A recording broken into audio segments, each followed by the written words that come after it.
bulan tuh. Baru Bunda Mary minum. Itu racun. Itu. Sementara Mazmur 69 ayat 21 sudah menjelaskan bahwa orang nabi palsu itu orang yang mati minum anggur asam, mati minum racun. Ini salah satu dasar Yahudi, Bunda Mary. Kan begitu. Nah, kenapa banyak mualaf ya? Tentu karena dia menggunakan rasionalismenya ya, menggunakan akal sehat itu. Kan seperti itu. Saya jelaskan tadi bahwa di ajaran Kristen itu Tuhan diturunkan serendah mungkin. Bukan lagi binatang, tapi menjadi anak binatang.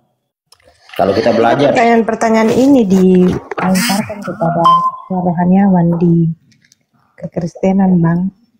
Jawabannya cuma satu, yaitu jangan melampaui apa yang tertulis. Makanya bingung gitu. Kalau bertanya dan mau mengkaji sesuai akal kita, karena pasti jawabannya itu jangan melampaui apa yang tertulis. Lalu dialihkan kita kepada berbagai orang yang percaya tidak melihat. Iya, sekarang begini, sandaran kita ini manusia ya. Itu kan filosofi manusia itu manusia itu didesain untuk menentukan pilihan yang benar, ya itu filosofi manusia, bukan pilihan salah. Kan begitu.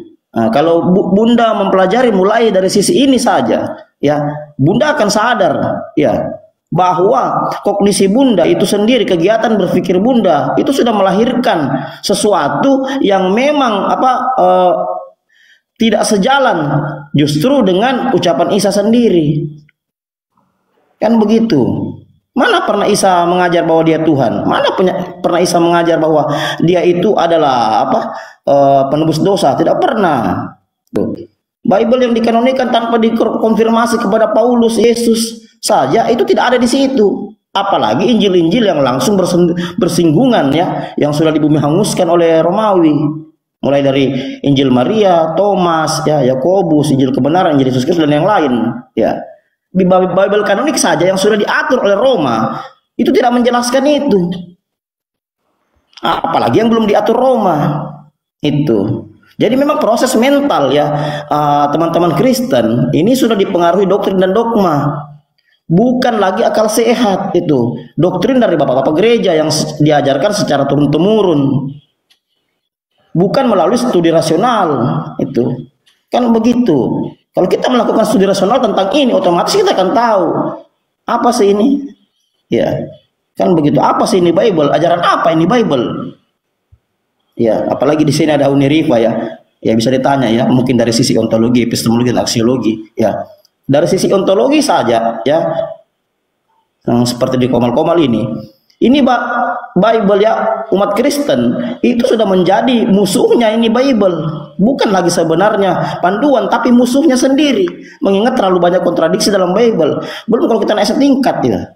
Mengingat tonggak ilmu pengetahuan itu ada 3 yang saya sebutkan tadi itu. Ontologi, epistemologi, aksiologi. Nah, ketika di ontologi ini tidak selesai, Bunda belajar epistemologi. Ya, akan lebih hancur lagi di sini budaya Kristen ketika kita mengkaji secara epistemologi sumber pengetahuan itu dari mana. Kan begitu, kalau tidak puas lagi naik lagi aksiologi. Bagaimana itu pengetahuan? Layakkah itu dipakai? Nah ternyata lebih parah lagi, lebih hancur lagi ketika kita mengkaji secara aksiologi. Nanti Bunda Mer tanya Uniriva aja ya. Jadi ketika kita mempelajari Bible, itu landasan berpikir dari doktrin dan dogma selesai. Yang kita dapat bukan kebenaran, Bunda Mary. Yang kita dapat itu satu pembodohan yang mempengaruhi proses kognisi kita atau kognitif kita ya, kegiatan berpikir kita itu. Seperti itu Bunda Mary. Jadi saya sarankan Bunda Mary untuk rajin-rajin baca Bible-nya dan cari tahu apakah ada nubuatan Mesias asli dalam kitab Yahudi itu yang tergantung di kayu salib. Itu saja. Kan sudah jelas ya di Yeremia tadi ya, dikatakan bahwa Mesias palsu itu tidak datang dari bangsa Arab, justru datang dari Yerusalem, dari seputar Israel. Itu tidak ada hubungannya dengan, apalagi dengan Rasulullah ya, terlalu jauh jaraknya tuh. Yang ada hubungannya dengan nabi-nabi palsu yang hampir sejaman dengan Isa Yesus itu. Jadi kehancuran ajaran Kristen ini ya memang dari situ, dari asimilasi paksa Romawi kepada Kristen. Itu kan jelas sejarahnya, saya sudah terangkan berkali-kali. Nah, kalau Bunda Mary belajar ini, Bunda Mary akan tahu bahwa agama yang saya anut ini sebenarnya dari mana. Itu dari mana? Dari Yesus kah? Dari Paulus kah? Kan begitu. Atau dari Roma kah? Kan begitu. Yang penting kita mau belajar. Ya, satu hal yang perlu Bunda Mary lakukan sekarang, rajin-rajin baca Bible-nya, rajin-rajin lakukan riset, meneliti, menggunakan perbandingan-perbandingan mungkin dari referensi buku apa saja. Itu. Jangan hanya tinggal di rumah Bible, Anda jadi berhala. Itu berhala dunia ya. Dibaca, direnungkan setiap ayat ya, setiap ayat-ayat ya. Itu supaya Bunda Mary mengerti. Kan begitu. Nah, jadi begitu. Mungkin sedikit dari saya. Mungkin silakan lanjut yang lain. Silakan.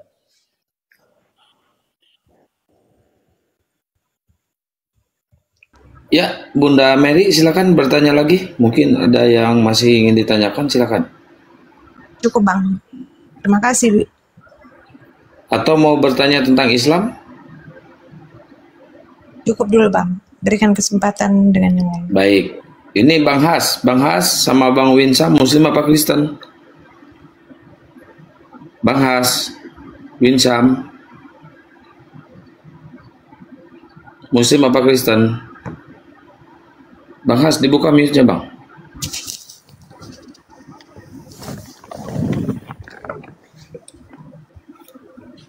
Bang Winsam, Muslim apa Kristen? Oh, nggak ada suara. Mungkin Gurunda mau menambahkan? Silakan Gurunda. Suara saya masih kedengaran nggak nih? Masih ya. Insya Allah. Jadi pada prinsipnya kemudian kehidupan kita di akhir zaman sekarang ini menghantarkan kita pada keadaan yang penuh dengan kasih dan rahmat Allah. Baik itu kepada yang Islam maupun mereka yang menuju kepada Islam. Kenapa? Orang dulu belajar itu masih terbatas. Terbatas ruang ya dalam memahami tentang konsep keagamaan. Yang mereka tahu, saya Kristen, saya di gereja. Tidak mengetahui tentang apa itu Islam, apa itu Al-Quran. Dengan cara apa saya harus belajar Islam? Dengan cara apa saya harus belajar Al-Quran? Nah, dengan adanya keadaan sekarang, saudara Kristen bisa dengan mudah belajar Islam. Memperbandingkan kemudian. Kenapa demikian? Ya karena kita orang dewasa, kita orang berpikir. Kita manusia diberi kehendak bebas oleh Allah. Jangan sampai nanti kita ditanya, kenapa kamu tidak masuk Islam? Padahal ada Islam hadir pada masa itu. Dan kamu diberi kuasa, kebebasan untuk memilih. Kenapa tidak menggunakan akal? Sedangkan setelah menerima keadaan di mana Islam itu memang selaras dengan akal sehat. Dan apa yang diyakini ini, sekarang ini tidak selaras dengan akal sehat. Itu adalah sinyal dari Tuhan pencipta langit dan bumi menyapa kita untuk supaya menemukan jalan kebenaran itu. Nah, oleh karena itulah kemudian ya adalah suatu kebahagiaan orang-orang yang hidup di zaman sekarang, ada internet yang bisa di mana orang bisa belajar tentang Islam, belajar tentang Nabi Muhammad, belajar tentang Al-Quran. Manfaatkan kondisi itu untuk mempertebal kepercayaan yang kita anut.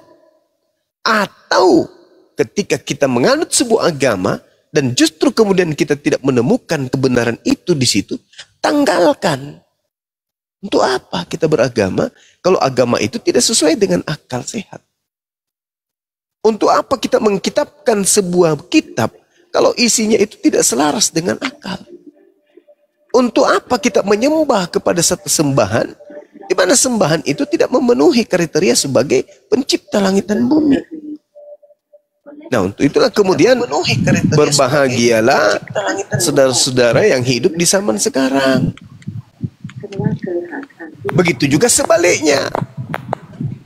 Orang yang hidup di zaman sekarang serba canggih, serba bisa dipelajari dengan mudah, tetapi tidak memanfaatkan kemudian keadaan ini, maka itulah orang yang paling zalim. Makanya dalam Al-Quran surah As-Saff, Allah Subhanahu wa Ta'ala kemudian menjelaskan dengan sangat jelas di sana.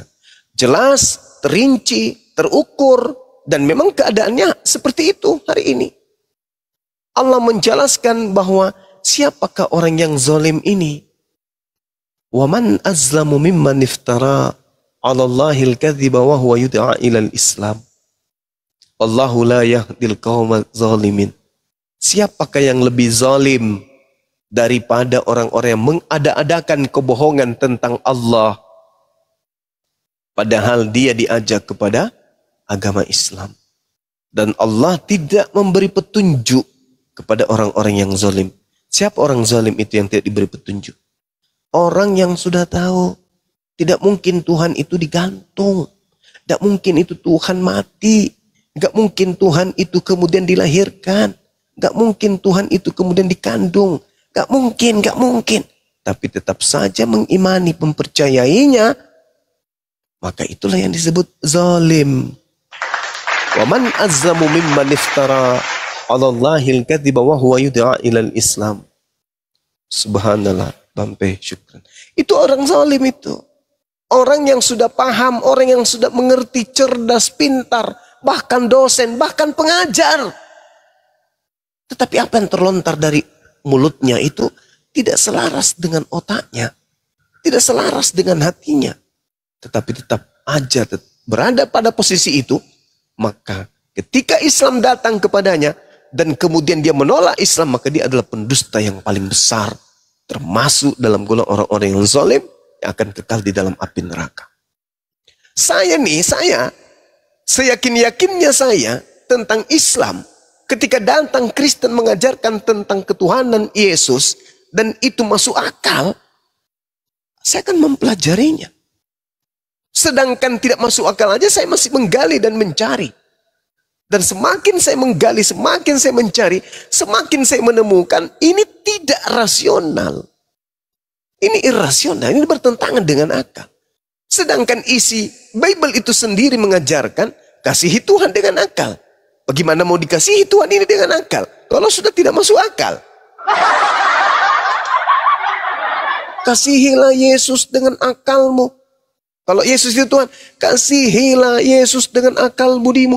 Gimana mau diakali Yesus ini dengan menjadikannya Tuhan sementara dia nyata manusia? Nggak bisa, nggak nyambung. Oleh karena itulah kemudian ya, mari dudukkan perkara iman akal pada pewahyuan yang dari langit.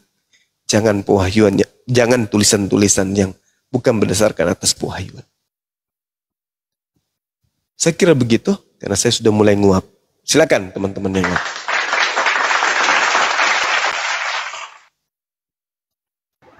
Ada Yohanes di bawah. Ya, ini ada Yohanes sama Oliver.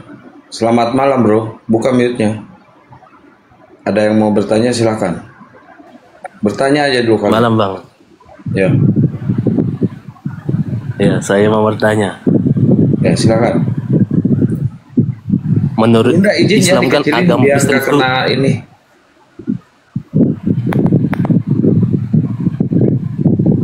menurut Islam kan agama Kristen itu agama yang menyimpang, agama sesat. Betul. Ya. Menurut datangnya agama Islam. Ya.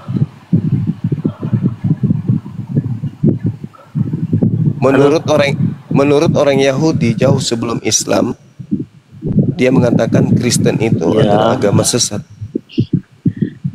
Ya kan sebelum itu Islam juga kan ngomong kayak gitu. Agama Kristen itu agama menyimpang, agama sesat. Orang Yahudi yang mengatakan itu. Lalu dulu, Bang. Tuhan menurunkan agama Islam untuk meneruskannya kan? Ya. Begitu kan? Betul. Nah, kita tahu jarak agama Kristen sama agama Islam itu hampir 600 tahun kan? Ya. Ya, yang jadi pertanyaan saya ini, kalau agama Kristen itu agama sesat, agama penyimpang lah. kenapa Tuhan dalam tanda kutip mendiamkan eksistensi agama ini? Coba jawab. Iya. Kenapa Allah kemudian mendiamkan keadaan itu? Karena Allah sudah memberi akal kepada manusia. Manusia bukan robot. Manusia dikasih kemudian kebebasan. Dengan uraian kitab. Kamu melakukan kebaikan yang dihasilkan jannah. Kamu melakukan keburukan yang dihasilkan neraka. Allah sudah memberikan itu. Wa qulil haqqu min rabbikum, kebenaran sudah dituangkan oleh Allah di atas muka bumi ini. Yang mau beriman silakan, yang tidak mau beriman silakan. Kalau yang Anda katakan tadi harus terjadi, maka pertanyaan saya balik. Kenapa harus ada perjanjian lama? Kenapa tidak perjanjian baru saja? Kalau ternyata perjanjian lama juga akan dihilangkan, ditinggalkan, tidak diberlakukan lagi. Kenapa harus berubah menjadi Kristen? Kenapa nggak Yahudi saja kita semuanya? Itu pertanyaan yang sama. Artinya bahwa kita dituntut untuk menggunakan akal sehat. Untuk menjadi manusia yang sempurna, maka diberikan akal sehat. Untuk memilih mana yang benar, mana yang salah. Tuhan itu tidak seperti seorang bapak yang melihat anaknya mana nakal, mana yang ini langsung dicambuk. Enggak. Tuhan itu memberikan keluasan, memberikan kemudian wewenang, memberikan kehendak free will, bebas terhadap kita. Kitalah yang berpikir, apakah betul menyembah manusia yang kata jelmaan Tuhan itu adalah satu perintah? Mana perintahnya? Nggak ada kan? Sederhana. Kenapa Anda lakukan perintahnya tak ada? Kan begitu. Jadi terlalu tinggi kita menghayal 600 tahun setelah. Kenapa kemudian Tuhan? Nah, pertanyaannya sederhana. Ada nggak perintah Tuhan untuk menyembah anak Maria? Nggak ada kan? Ya, kenapa Anda lakukan? Oleh karena justru karena itulah kemudian Islam didatangkan. Karena sudah terlalu banyak orang yang sesat oleh iblis. Maka Islam datang untuk menyelamatkan orang-orang ini. Toh kalau Anda sudah menemukan Islam, sudah bertemu dengan ajaran Islam, tapi Anda tetap saja memilih ajaran kekufuran, ya itulah yang dikatakan oleh Yesus, 2 kali lebih jahat daripada engkau sendiri. Kenapa 2 kali lebih jahat? Orang yang zaman itu mungkin mereka kemudian menuhankan Yesus karena tak ada agama yang menyeimbangkan. Tapi ketika sudah datang Islam, masih juga menyembah Yesus, itu 2 kali lebih jahat daripada ahli Taurat.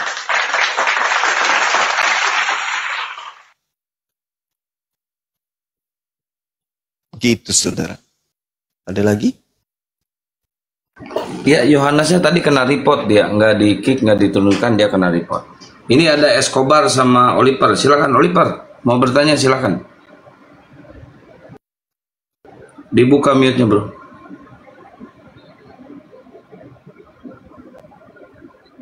Ya, Oliver, Escobar, silakan.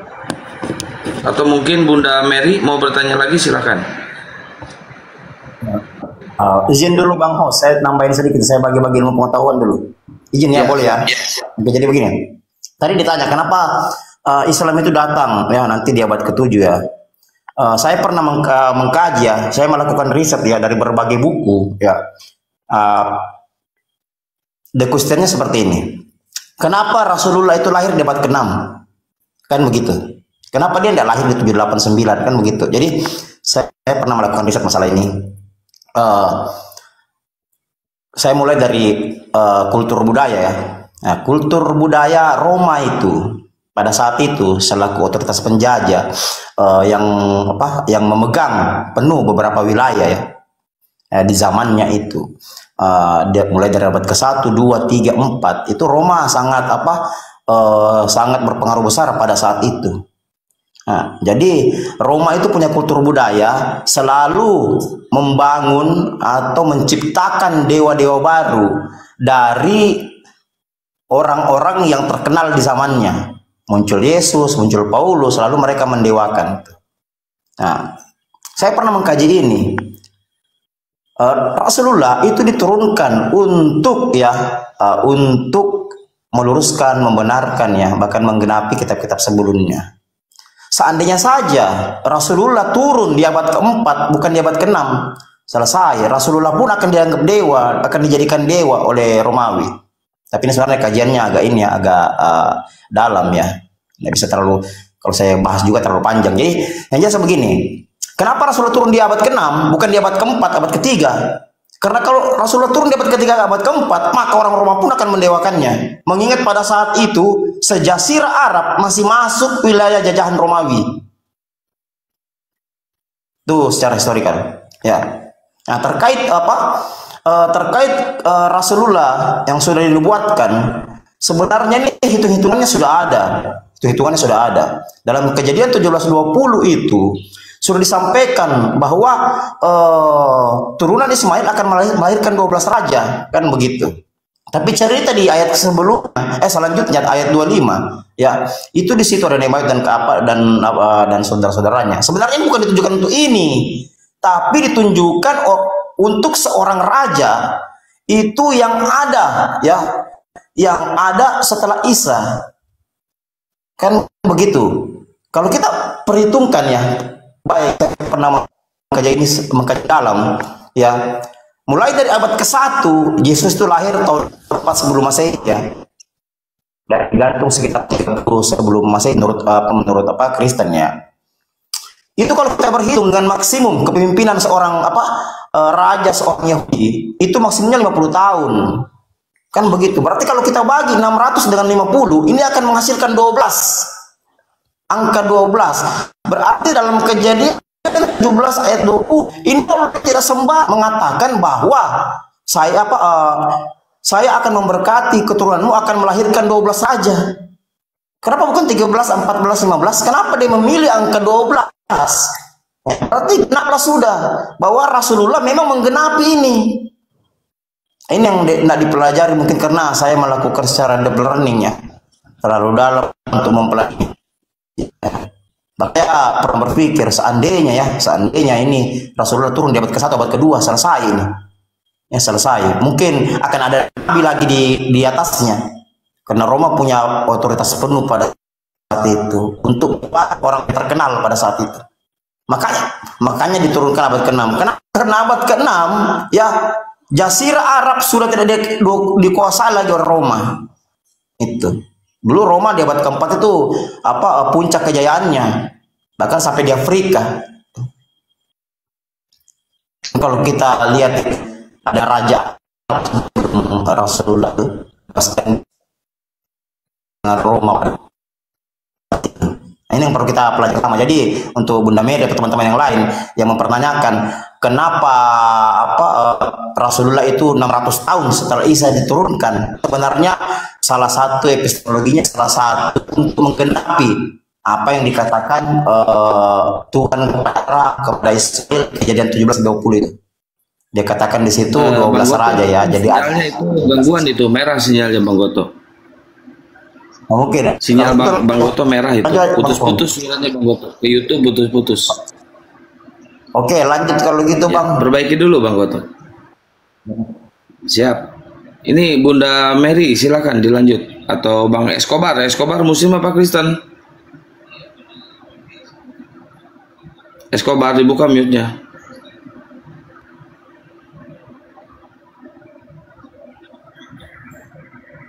Ya, buat teman-teman di tab-tab layar ya, tembusin 1M ya, tab-tab layarnya biar komalnya kuat.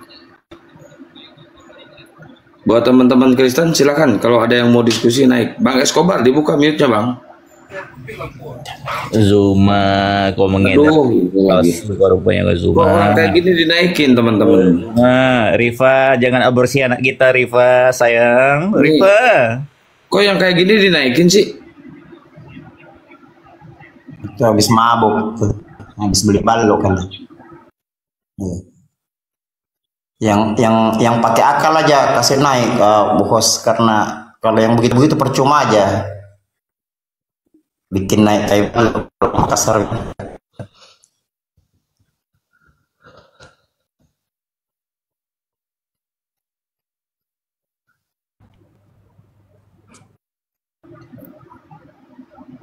Ya, Neon. Selamat malam, Neon. Neon.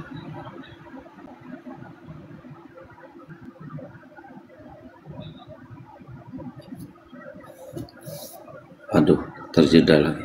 Ganda, selamat malam, Ganda.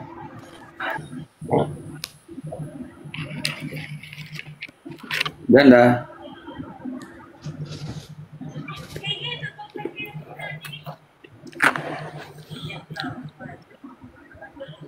Ganda, selamat malam. Yup, selamat malam juga. Ya, dari Kristen ya, Bang? Ya. Ya, silakan Bang. Abang mau membantah yang di atas ini, temanya Yesus utusan Tuhan, Yesus atau Yesus duta Tuhan.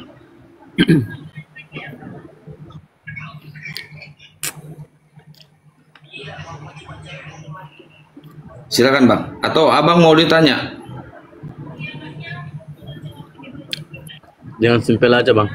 Jangan simpel-simpel aja. Ya ini simpel Bang. Benar gak Yesus itu adalah utusan Tuhan? Bukan ke situ Bang pertanyaanku. Oh Abang mau bertanya? Yup. Oh baik, silakan.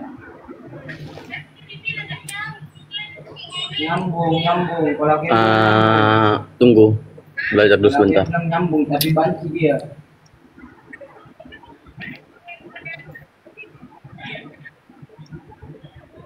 Nanti jangan kayak gitu lah, nggak usah ngejek, udah. Nah Bang, Bias lagi, Yup. lupakan aja. silakan Bang. Jadi lupa aku apa yang mau kutanyakan, tunggu bentar. Lupa. Abang lupa nggak dengan nama Tuhan Abang?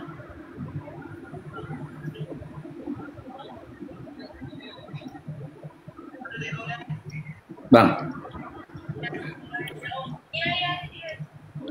Bang Ganda.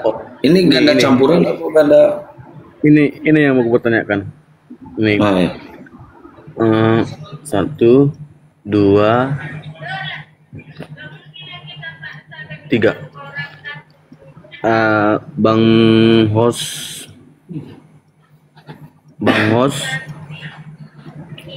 Iya bang. Halo Bang Zuma. Bang Zuma mana? Iya bang. Oke Bang Zuma. Yang mau kupertanyakan,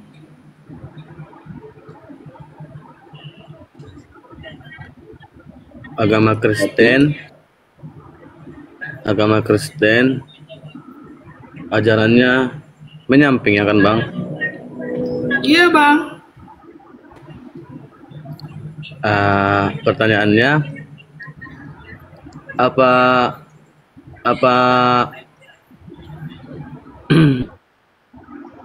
agama Islam sebagai penyelamat untuk agama Kristen gitu Bang, menurut ajarannya? Apa sih Bang pertanyaannya? Enggak, aku mau nanya gini. Kalau abang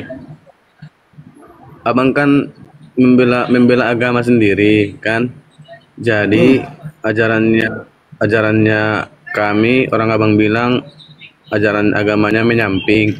Jadi dalam agama orang abang sebagai agama orang abang yang sebagai penyelamat untuk orang Kristen gitu. Bukan penyelamat untuk agama Kristen Bang, justru Islam ini ingin menyelamatkan kalian dari kemusyrikan Bang. Ingin menyelamatkan kalian, ingin kalian itu tidak tersesat. Makanya di sini Bang Juma dan semuanya ingin meluruskan kalian, ingin membawa kalian ke kebenaran.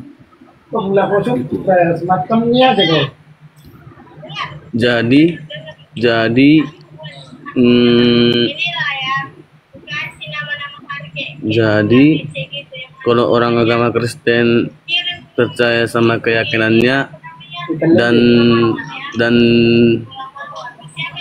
dan tidak mendengarkan apa yang dibilang abang,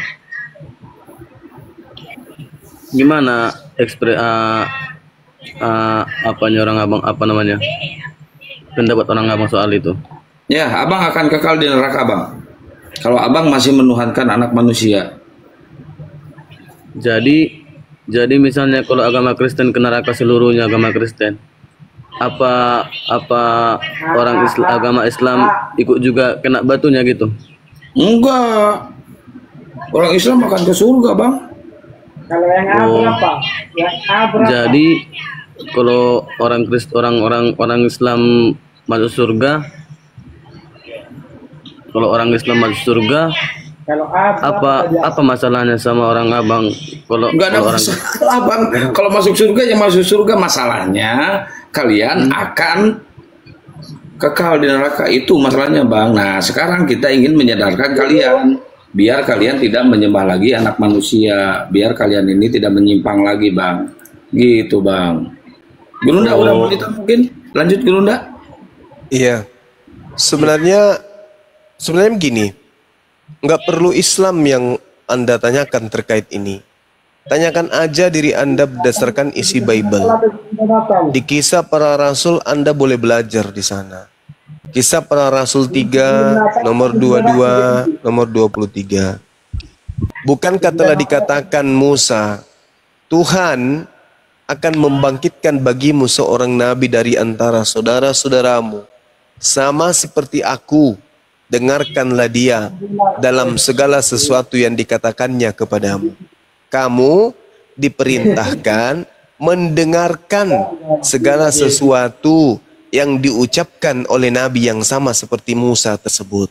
Kalau kamu tidak mendengarkan ucapan nabi yang sama seperti Musa itu, maka kamu akan dibasmi.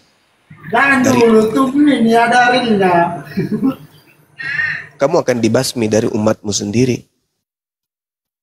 Artinya, ada sosok nabi yang datang, nabi itu sama seperti Nabi Musa. Siapapun yang tidak mendengarkan ucapan nabi itu, maka dia akan dibasmi oleh Tuhan. Itu dulu, selesaikan, gak usah ke Al-Quran terlalu ketinggian. Sekarang tanya diri saudara, siapa nabi yang sama seperti Musa? Orang yang tidak mendengarkan nabi tersebut akan dibasmi, akan diperangi, akan dibinasakan.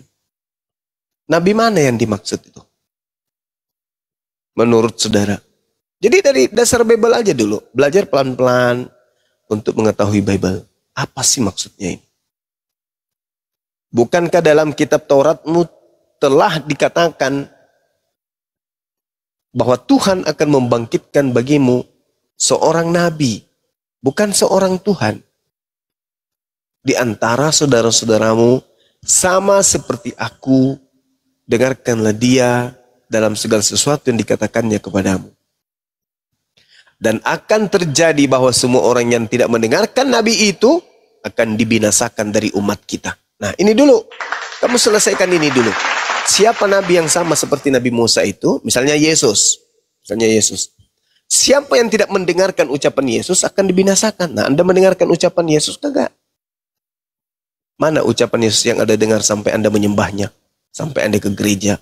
Sampai Anda menjadi Kristen? Mana? Nggak ada kan? Nah, berarti Anda tidak mendengarkan perkataan Yesus. Berarti Anda akan dibinasakan. Gitu loh. Jadi yang membinasakan Anda itu adalah pencipta langit dan bumi. Itu yang pertama. Yang kedua, bukan setiap orang yang memanggil aku Tuhan, Tuhan akan masuk ke dalam kerajaan surga. Akan masuk ke dalam surga. Melainkan mereka yang melakukan kehendak Bapa. Pada hari terakhir nanti banyak orang memanggil aku Tuhan. Bukankah kami bermujizat, bernubuat, mengusir setan pakai namamu? Pada hari itu juga aku Yesus akan berkata dan berterus terang kepada mereka, enyahlah daripadaku, kalian semua adalah pembuat kejahatan.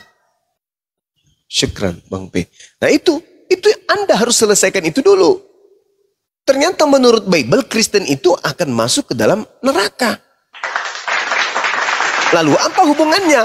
Apakah umat Islam itu akan berduka? Apakah umat Islam itu akan sengsara? Apakah umat Islam itu akan rugi? Umat Islam itu adalah orang yang agama yang penganutnya terdiri dari orang-orang yang mengasihi dan menyayangi sesamanya. Hablum minallah, hablum minan nas, yang menjaga hubungannya kepada sesama manusia. Ketika Al-Quran mengatakan kalian ke neraka, dan Yesus mengatakan juga kalian ke neraka, kami datang dengan kasih sayang. Maka kami ingatkan, sebelum Anda masuk neraka, kami ingatkan, terlepas Anda itu bukan keluarga kami, terlepas Anda itu bukan saudara kami, terlepas Anda itu tidak sekeyakinan dengan kami, tapi karena kami punya kasih, ketika saudara kemudian ingin jatuh ke jurang, maka kami punya kewajiban terpanggil untuk menyelamatkan saudara. Sebisa yang kami bisa. Begitu juga ketika Anda tertulis dalam kitab saudara sendiri, dan di Al-Quran juga tertulis kalian akan ke neraka, dan masih ada upaya agar Anda itu tidak ke neraka, maka kami terpanggil untuk menyampaikan kebenaran itu, agar saudara tidak ke neraka. Wujud dari kasih sayang kami terhadap saudara. Karena agama kami adalah agama rahmatan lil alamin. Agama yang berkasih sayang, menebar kasih sayang kepada alam semesta. Itu yang pertama. Yang kedua, agama Anda sudah menorehkan Kristen itu penghuni neraka. Bible yang menceritakan itu. Kristen diusir ke neraka oleh Yesus. Kristen tidak akan pernah bisa lolos dari api neraka menurut Yesus. Di mana tertulis? Matius 23. Bagaimana engkau akan meloloskan dirimu dari api neraka?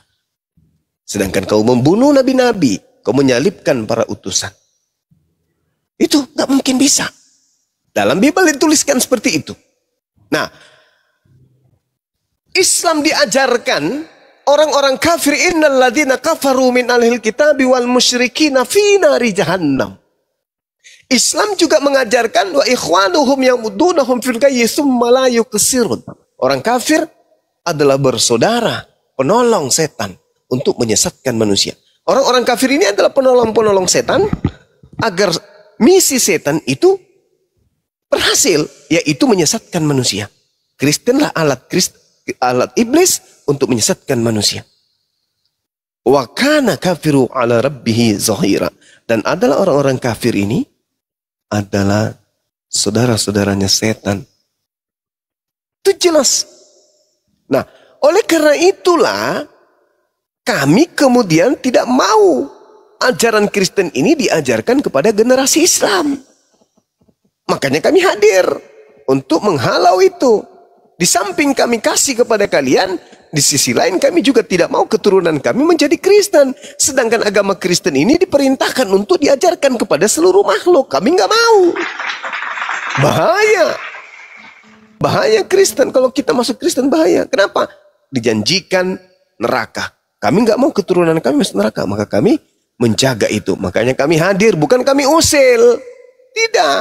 Tapi karena kami sayang sama Anda. Dan kami tidak mau keturunan kami masuk neraka bersama dengan Anda. Itu jawabannya. Silakan.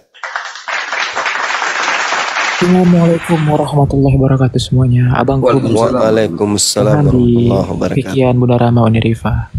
Selamat malam Ganda adikku. Ya, Bang Ganda, silakan Bang Ganda. Oke, abangku yang tadi siang lagi hadir aku di sini, Bang Christian Immanuel. Halo, selamat malam abangku. Iya Ganda, selamat malam. Silakan belajar dengan Bang Zuma. Enggak, tadi aku cuma nanyakan kayak gitu. Apa kalau Islam itu yang sesat sekarang ini, jika pun mereka masuk neraka, apa terganggu sama Islam? Aku bilang gitu. Jadi aku mau pengen tahu aja, mana tahu orang Kristen masuk neraka gitu kan? Ajaran agama yang menyimpang gitu. Jadi orang Islam jadi ikut kena asratnya gitu.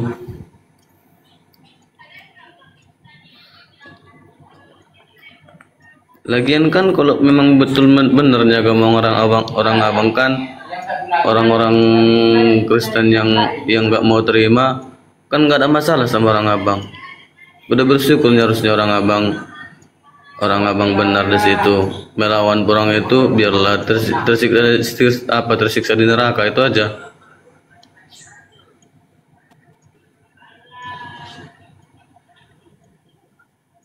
Salah. Maksudnya apa ini, Dek? Apa ini? Gini Bang Juma. Ya. Kan Islam itu agama yang benar, Kristen itu agama yang salah. Misalnya kalau Kristen itu agama yang salah, misalnya agama yang menyimpang, kan masuk neraka. Apa ada keluhan? Apa ada Islam juga nerima apanya? Bagian dari hukumannya Kristen gitu. Imbasnya gitu. Imbasnya. Perintah di dalam Al-Quran kepada kami umat Islam, A'udzubillahi minasyaitonirrajim, ud'u ila sabili rabbika bil hikmah wal mau'idatil hasanah wajadilhum billati hiya ahsan. Inna rabbaka wa'alamu biman dalla an sabilih wa huwa a'lamu bil muhtadin. Serulah manusia kepada jalan Tuhanmu dengan hikmah dan pengajaran yang baik, dan berdebatlah dengan mereka dengan cara yang baik pula. Sesungguhnya Tuhanmu, dialah yang lebih mengetahui siapa yang sesat di jalannya, dan dia lebih mengetahui siapa yang mendapatkan petunjuk. Masya Allah. Nah, ini perintahnya. Jadi sebelum Anda ke neraka, kami harus berseru dulu, menyeru Anda dengan hikmat, dengan pengajaran yang baik. Artinya kami diminta oleh Allah untuk menyeru kalian untuk menyampaikan Al-Quran kepada kalian. Diterima alhamdulillah, tidak diterima astagfirullah. Jadi tak ada masalah. Kalau misalnya dikatakan neraka bagi Kristen, apa berdampak kepada umat Islam? Tidak, cuman kami diperintahkan untuk menyeru. Ud'u ila sabili rabbika bil hikmah wal mau'idatil hasanah. Serulah manusia, siapapun dia. Ajaklah manusia, siapapun dia. Ajak dengan kepada jalan Tuhanmu, dengan jalan hikmah dan pengajaran yang baik. Itu dalam Al-Quran itu dituliskan seperti itu. Surah An-Nahl ayat 125. Jadi kami tidak mau mengganggu gugat nerakanya saudara, itu pilihan. Tapi kami diperintahkan untuk menyeru. Mau terima alhamdulillah. Seperti itu, la ikraha fiddin, tidak ada paksaan. Tapi suatu kewajiban bagi umat Islam untuk menyeru orang-orang di luar Islam untuk menuju kepada Islam dengan cara yang baik, bil ma'ruf wal mau'izatil hasanah. Seperti itu saudara. Kami nggak memaksa. Kalau itu sudah menjadi pilihan Anda, ya silakan aja. Dalam kehidupan nyata yang kita lihat hari ini, ya, seorang yang kemudian memiliki kebaikan, kebenaran, atau ada upaya, ada tenaga, ada sesuatu yang dimiliki yang bisa kemudian menyelamatkan orang lain, maka sebisa mungkin kita pakai hal itu untuk menyelamatkan orang lain. Kenapa tidak? Islam mengajarkan, innal ladina qalu rabbunallah tsumma istaqamu, barang siapa yang berkata bahwa Allah adalah Tuhannya, lalu apa yang dikatakannya ini diimani sepenuh hati. Apa kata Allah? Maka sampaikanlah kabar gembira kepadanya bahwa dia akan mendapatkan surga. Kada aflahal mu'minun, beruntunglah orang-orang yang mukmin, yaitu mereka yang sholat, khusyuk dalam sholatnya. Ulaika, mereka itulah kemudian yang mewarisi surga Firdaus. Nah, ini kabar gembira. Oh ya. Kami sampaikan kepada saudara. Iya, silakan. Bang Zuma. Ya. Tadi aku masuk di komalnya. Halo Bang Kristen Immanuel. Halo Ganda. Oke, tadi aku masuk di komalnya Bang Immanuel. Aku bilang gini, aku pernah berantem sama orang tua. Aku pernah bercakap sama orang tua aku. Iya kan Bang Christian? Iya Ganda. Iya, silakan curhatlah. Terus aku pernah bercakap sama kawan juga. Iya kan Bang Christian? Iya benar Ganda. Ceritakan tadi semua ini. Ku ceritakan tadi semua ini. Misalnya gini, aku memang yakin Yesus itu utusan Allah. Kalau aku ikutin dari Alkitabnya, memang diakuin Yesus. Aku juga udah aku bilang tadi sama Bang Christian, Yesus juga berdoa. Yesus juga berdoa juga sama orang Israel yang pas dia membuat 5 roti dan 2 ikan menjadi banyak, dan bahkan sisa 12 bakul tadi aku bilang gitu sama Bang Christian kan. Dia juga berdoa. Tapi kalau aku ini percaya Yesus utusan, aku memang udah lama aku tahu ini. Ya tadi aku bilang kayak gitu kan Bang Christian, udah lama kali aku tahu soal ini. Iya Ganda, iya benar-benar. Udah lama tahu aku soal ini. Kalau aku baca-baca Alkitab memang betul dia utusan Tuhan, utusan Tuhan semesta, Tuhan yang esa, aku bilang utusan. Jadi yang aku mau pertanyakan, jika aku mengakui Yesus utusan, mungkinkah aku masuk surga atau memang harus masuk Muslim aku biar masuk surga? Itu Ya, aja. pertanyaan bagus, keren banget ini. Ayo teman-teman ditatap layar biar kuat kemalnya. Guru udah lanjut, ini pertanyaannya keren, bagus ini. Saya suka ini. Iya, tadi di awal tadi saya sudah membacakan Al-Qur'anul Karim terkait dengan surah Al-Maidah, di mana ayat ini menjelaskan kemudian untuk orang sampai kepada jannah itu harus mengikuti ajaran Islam. Di mana tertulis di dalam Al-Quran surah Al-Maidah ayat 15 ayat 16. Yahdi bihillah manittaba'a ridwanahu subulas salam.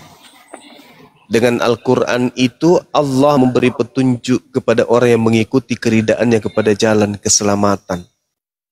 Tuh. Jadi kalau mau selamat, Al-Quran solusinya. Jangan yang lain. Surah Al-Maidah ayat 16. Kalau mau selamat, Al-Quran. Nah, untuk kemudian menjadi penganut kitab Al-Quran, maka harus memeluk Islam. Syahadatain, bersyahadat, mempersaksikan tiada Tuhan selain Allah dan Nabi Muhammad adalah Rasulullah. Habis itu belajar Quran. Anda akan menjadi manusia yang sempurna. Itu aja, nggak ada solusi lain. Hanya Al-Quran yang bisa menyelamatkan. Kalau misalnya orang Kristen, ada tidak di dalam Islam dikatakan bahwasanya juru selamat untuk menuju kepada keselamatan itu di luar Yesus? Ada. Al-Quran yang diturunkan oleh Allah melalui nabinya baginda Rasulullah Muhammad SAW. Yahdi bihillah manittaba'a ridwanahu subulas salam. Itu Islam tuh. Allah akan memberi petunjuk kepada manusia menuju kepada jalan keselamatan dengan Al-Quran.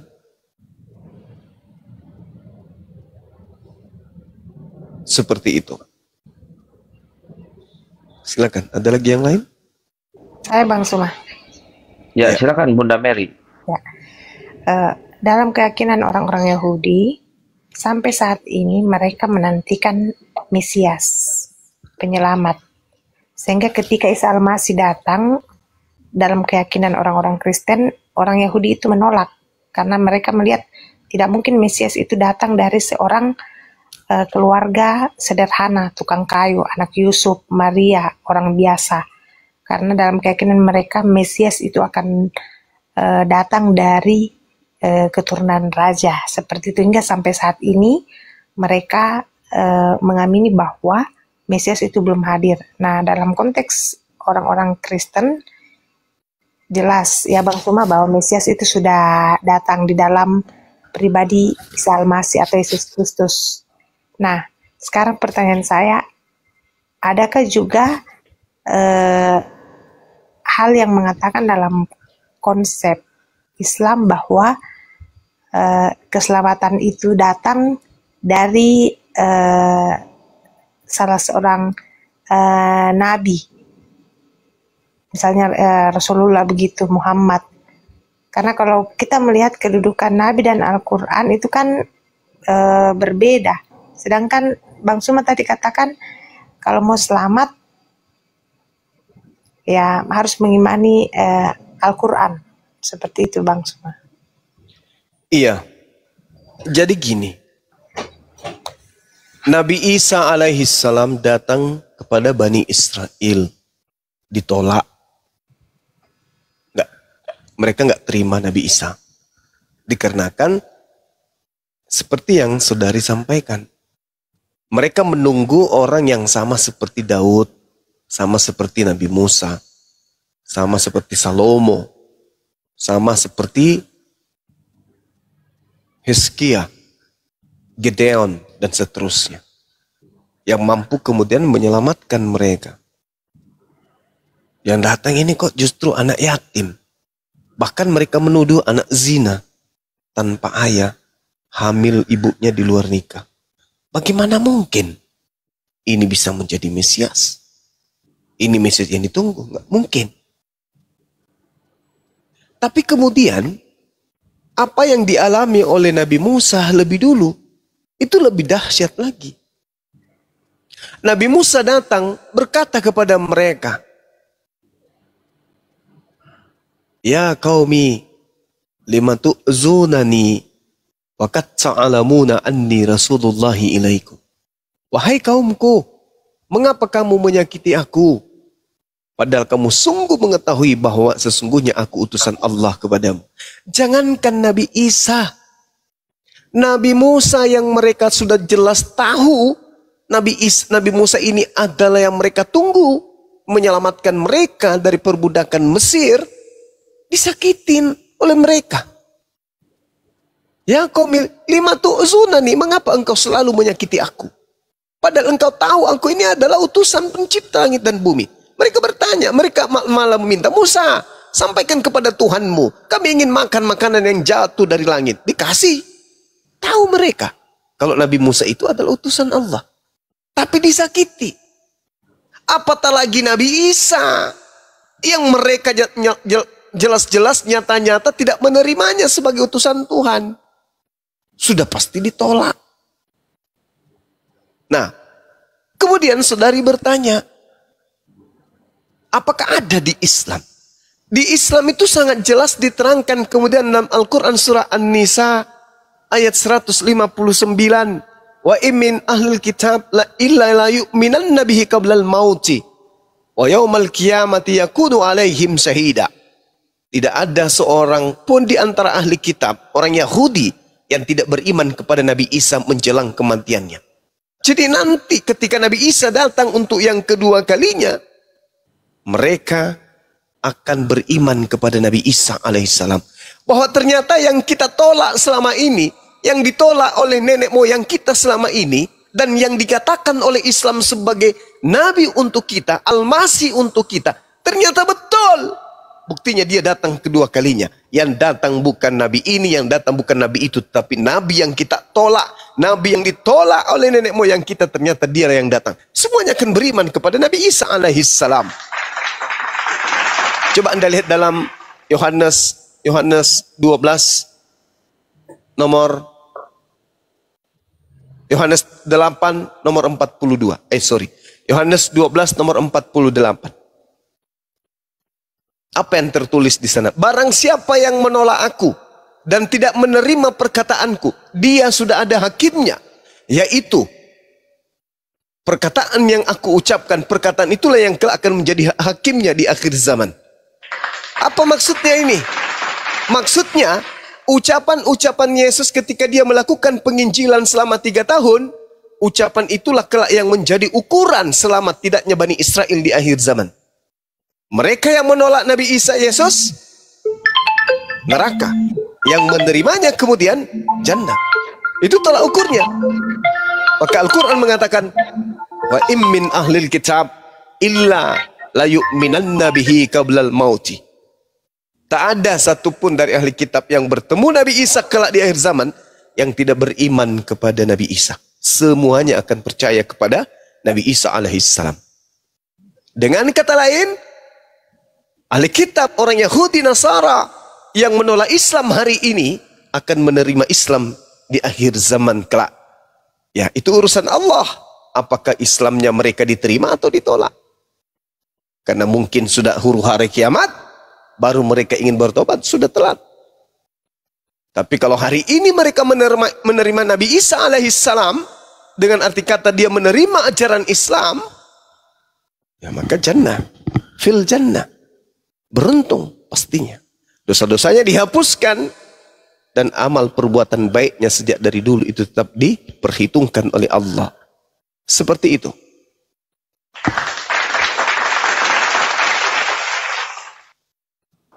Ya, Bunda Mary, lanjut. Buka mute-nya. Ya, cukup dulu Bang. Oke Bang Ising pamit dulu Bang, sudah larut malam mau istirahat. Baik. Di tempat saya udah jam 2 juga. Iya, silakan. Terima kasih Bang Suma, host. Iya, saudari Mary. Iya. Bang, siapa lagi yang dari Sudiang? Lupa namanya. Bang Goto. Ya, Bang Goto. Saya dari Garut, Bunda. Ambo nanya siapa yang nanya? Yang dari Nggak Sudiang. nanya ya? Saya namanya Ambo Aka. Colak tuh balik. Iya, kan ikut tuh. Kalpanax. Oke Bang Suma, kalau ada kegiatan-kegiatan di Bolangi, mudah-mudahan bisa diinfokan Bang. Siapa tahu bisa ikut. Insya Allah. Oke Bang, saya pamit. Bentar Bunda. Ya sebelum ikut acara Gurunda di Bolangi, mendingan saya halalkan dulu. Saya sadarkan dulu Bunda, salah ngomong saya. Maaf Gurunda, salah ngomong. Siap Bang. Selamat malam. Iya, malam.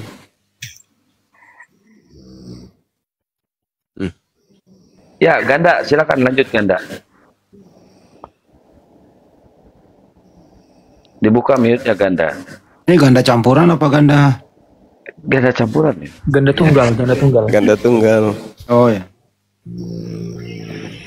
Mati Mi. Mau tak Mi? Oke,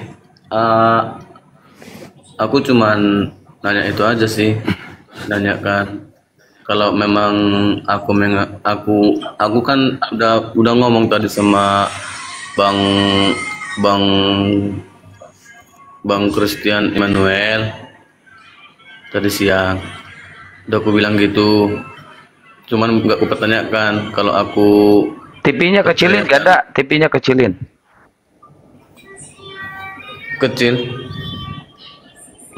Kecilin musiknya, itu ada musik di belakang. Gimana TV dikecilin di tawan tuh nonton TikTok.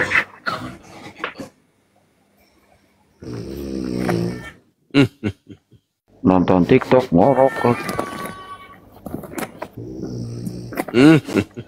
Oh Bunda Rahma ini lagi bucin tidur, lagi bucin dia lagi bucin.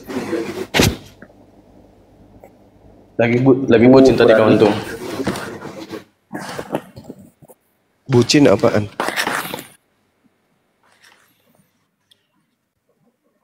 Zaman anak muda lah, bucin-bucin. Iya, soal cinta, bertanya. Gitu. Bagus. Itu aja tadi yang mau aku tanyakan. Tadi cuma ngomong gitu aja tadi sama Bang Christian Emmanuel.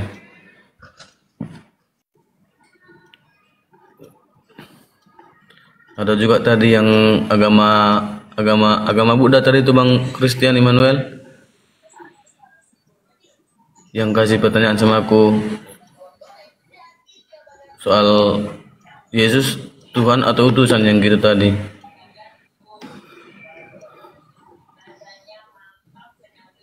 Iya, sampaikan aja keluh kesahnya sama Bang Zuma tuh gimana.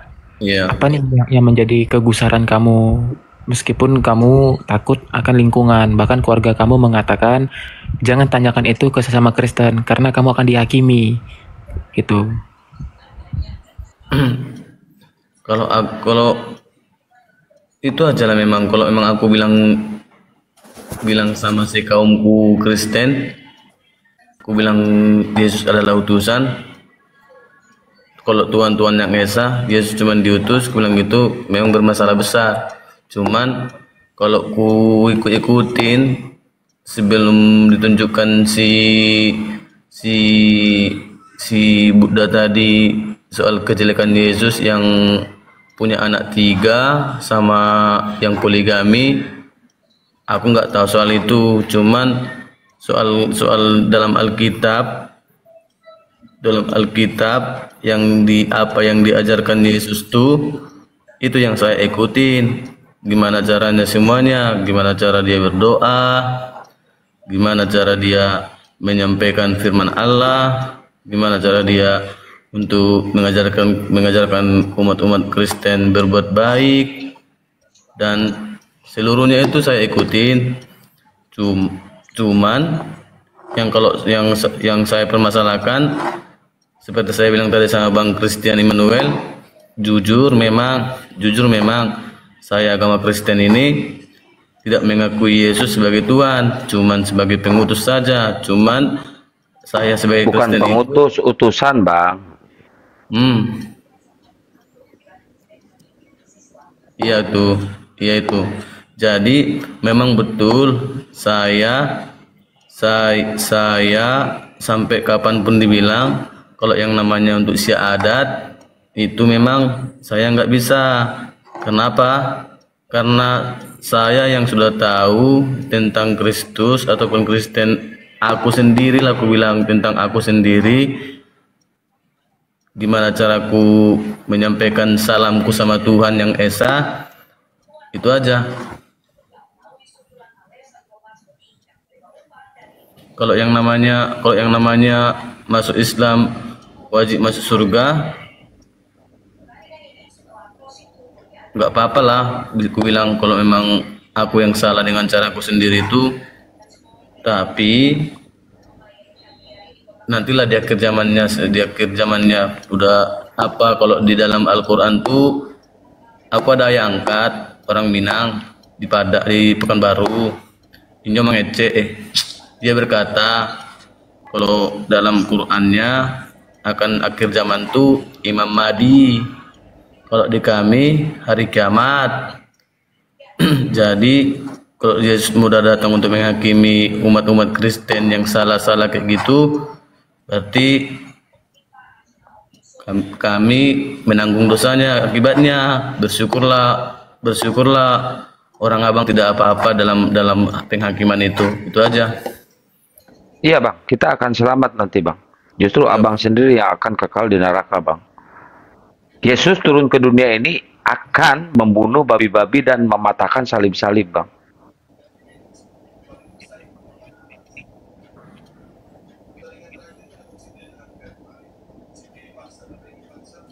Lanjut Bang Goto atau Dinda Sulfik Iya, mungkin Zulkifli. Ya, siap. Iya.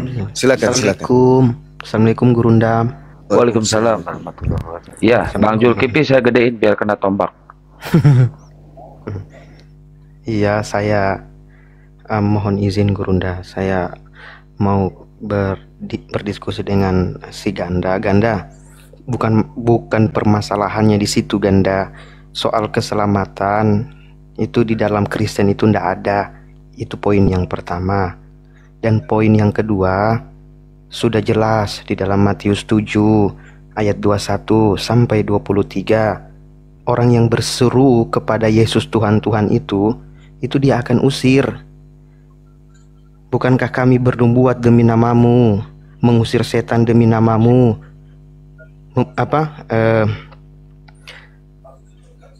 bernubuat demi namamu. Nah, pertanyaannya, Yesus akan berterus terang di situ, "Enyalah dari hadapanku." Pertanyaannya kepada Bang Ganda, yang diusir di situ siapa, Islam atau Kristen? Kalau Islam, tidak mungkin. Islam tidak pernah mentuhankan Yesus. Tapi dengan jelas justru Kristenlah yang menuhankan Yesus. Itu yang dia usir. Kalau di dalam Islam itu sendiri, Isa alaihissalam akan turun untuk dalam bentuk penghakimannya dan meluruskan ajarannya, dan dalam artian membenarkan ajaran yang dibawa oleh Nabi Muhammad SAW. Dia akan mengatakan, "Aku bukan Tuhan." Sama dengan yang ada di dalam Bible.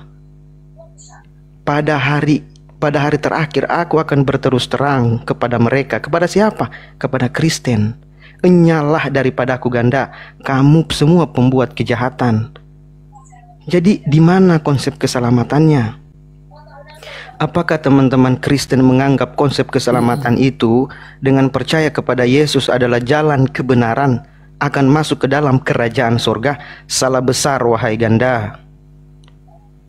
Yesus mengatakan tidak ada yang bisa sampai kepada Bapakku kalau tidak melalui aku.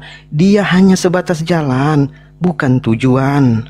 Tujuan yang sesungguhnya itu adalah Allah atau Tuhan itu sendiri, bukan dia. Lalu dasar apa yang membuat ganda itu sendiri berpegang teguh di dalam iman Kristen untuk menganggap bahwa Yesus itu adalah Tuhan? Tidak ada. Konsep keselamatan yang dijanjikan oleh Kristen tidak seperti yang diajarkan oleh Yeshua HaMashiach. Apa yang dikatakan oleh Yesus? Sebentar, sabar. Apa yang dikatakan oleh Yesus?